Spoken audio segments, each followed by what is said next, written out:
न्यायप्रिय आणि एकात्म राष्ट्राचा पाया रचला.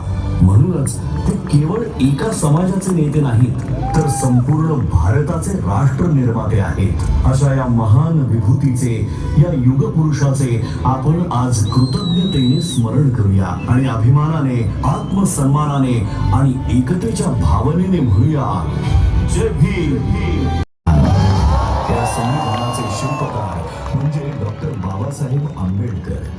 एक असा महामानव ज्यांच्या विचारांची उंची हिमालया एवढी भव्य, ज्यांच्या संघर्षाची गाथा समुद्र एवढी अथांग आणि ज्यांच्या कार्याची किमया आजच्या चौकटीपुरती मर्यादित नाही, तर ती एका आदर्श समाज रचनेची जिवंत प्रतिमा आहे.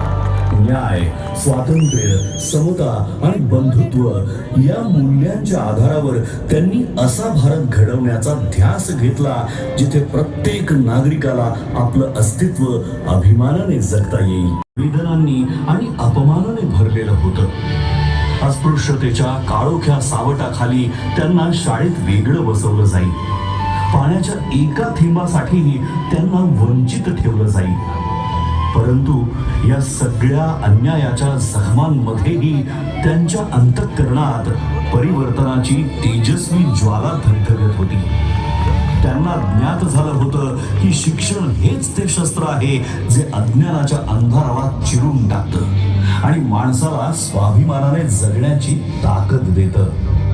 या जिद्दीच्या जोरावर ज्ञानाचा अखंड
संधी असतानाही डॉक्टर बाबासाहेब आंबेडकरांनी मातृभूमीची निवड केली.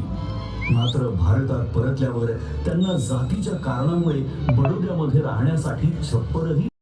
1927 साली महाड येथे झालेला 14 तळे सत्याग्रह, त्यानंतरचा काळाराम मंदिर सत्याग्रह हा संघर्ष तर श्रद्धा आणि समानतेच्या संगमावर उभा राहणारा ऐतिहासिक टप्पा ठरला. हा केवळ पाण्याच्या हक्कासाठी